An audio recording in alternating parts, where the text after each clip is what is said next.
نجیب مسعود پورے محلے میں بدنام تھا۔ وہ سارا دن غنڈہ گردی اور آوارہ گردی کرتا تھا۔ وہ اس محلے میں کیسے آیا، آج تک کسی کو معلوم نہ تھا، لیکن سننے میں یہ آیا تھا کہ وہ مسعود یاور صاحب کا بیٹا ہے، جو وکیل تھے اور کافی عرصہ پہلے وفات پا چکے تھے۔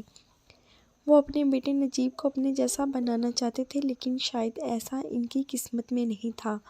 محلے کے تقریباً سب لوگ نجیب مسعود کو نصیحت کرتے کرتے تھک چکے تھے اور نصیحتوں سے اس کے سر پر جوں تک نہ رینگتی۔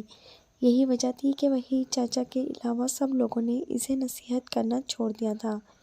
وحید چاچا اکثر نجیب کو سمجھاتے مگر وہ ان کی بری طرح جھڑک دیتا تھا۔ ایک دن عصر کی نماز پڑھ کر کافی افراد مسجد سے باہر نکل رہے تھے اور آپس میں گفتگو کر رہے تھے۔ گفتگو کا موضوع نجیب ہی تھا۔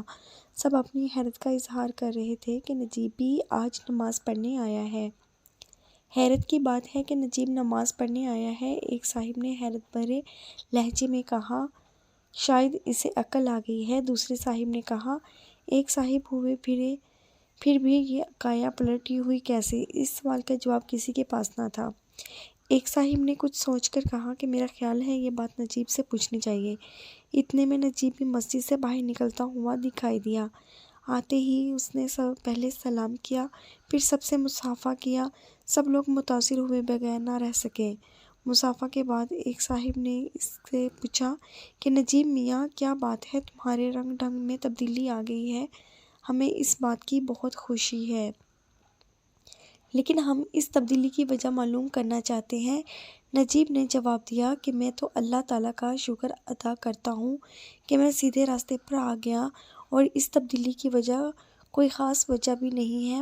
جب نجیب آوارہ گردی کرتا تھا، اس کا ہم عمر دوست منصور اسے نفرت کی نگاہ سے دیکھتا تھا، لیکن جب نجیب میں تبدیلی آ گئی تو منصور نجیب کا دوبارہ دوست بن گیا۔ نجیب اور منصور پارک میں بیٹھے تھے۔ منصور نے نجیب سے پوچھ رہا تھا کہ وہ اچانک بدل کیسے گیا۔ اچھا بتاتا ہوں، نجیب نے بار بار ماننے والے انداز میں کہا۔ تو تم جانتے ہی ہو کہ وحید چاچا مجھے نصیحت کرنے سے باز نہیں آتے تھے۔ جیرا بدمعاش سے میری لڑائی ہوتی رہتی تھی۔ پرسوں اس نے مجھے لڑنے کی دعوت دی اور میں اس کی دعوت پر اس کے اڈے پر جا رہا تھا، لیکن جب مال روڈ پار کر رہا تھا تو وحید چاچا جانے کہاں سے آ گئے۔ انہوں نے میرا ہاتھ پکڑ کر مجھے جیرا کے اڈے پر جانے سے منع کیا۔ میں سمجھا کہ یہ پھر وہی نصیحت شروع کر دیں گے، اس لیے میں نے ان کا ہاتھ جھڑک دیا۔ بڑھاپے کی وجہ سے دونوں سڑک پر گر گئے۔ میں نے کوئی دھیان نہیں دیا۔ اتنے میں ایک تیز رفتار گاڑی نے وحید چاچا کو کچل دیا۔ میں نے کربناک چیخ کی آواز سنی تو پلٹ آیا، دیکھا تو وحید چاچا خون میں لت پت زمین پر پڑے تھے۔ تھوڑی دیر میں ہی وہاں ایک ہجوم اکٹھا ہو گیا۔ میں فوراً چاچا کے پاس پہنچا۔ ان کی حالت خراب تھی، کچھ دیر کے مہمان تھے۔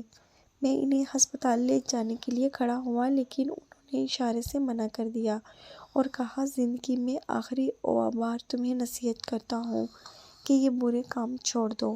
اس کے بعد اس کی گردن ڈھلک گئی۔ میں پھوٹ پھوٹ کر رونے لگا اور اس وقت کو کوسنے لگا جب میں نے ان کا ہاتھ جھڑک دیا تھا۔ یہ کہتے ہوئے نجیب کی آنکھوں سے آنسو جاری ہو گئے۔ منصور کی آنکھوں میں بھی آنسو رواں تھے۔ آخر وہ تم کو جیرا کے اڈے پر جانے سے کیوں روک رہے تھے؟ منصور نے گمبھیر آواز میں پوچھا۔ نجیب نے جواب دیا کہ میں دراصل یہ سمجھ رہا تھا کہ وحید چاچا محض اپنی نصیحت کے لیے مجھے روک رہے ہیں، لیکن اصل بات مجھے بعد میں پتہ چلی کہ جیرا بدمعاش نے دھوکہ دیا تھا۔ وہ محلے میں اپنا رعب جمانے کے لیے مجھے راستے سے ہٹانا چاہتا تھا۔ اس نے اپنے اڈے پر ناجائز اسلحہ رکھا ہوا تھا اور خود غائب ہو کر پولیس کو فون کر دیا کہ اڈے پر اسلحہ فروخت ہو رہا ہے، اور اگر میں وہاں چلا جاتا تو پولیس مجھے ناجائز اسلحہ کی خرید و فروخت کے جرم میں گرفتار کر لیتی اور جیرا بدمعاش گواہی بھی دے دیتا۔ لیکن اللہ پاک کا لاکھ لاکھ شکر ہے کہ وحید چاچا کی آخری نصیحت کام آ گئی اور میں وہاں نہ جا سکا۔ تفصیل بتاتے ہوئے نجیب کی آنکھوں سے آنسو جاری تھے۔ آج کل نجیب ہر جمعرات کو وحید چاچا کی قبر جاتا تھا اور ان کے لیے مغفرت کی دعا مانگتا تھا۔ محلے کے سب لوگ اس کی بہت عزت کرتے تھے۔ اگر آپ کو ہماری ویڈیو پسند آئے تو پلیز لائک، شیئر اور سبسکرائب کریں۔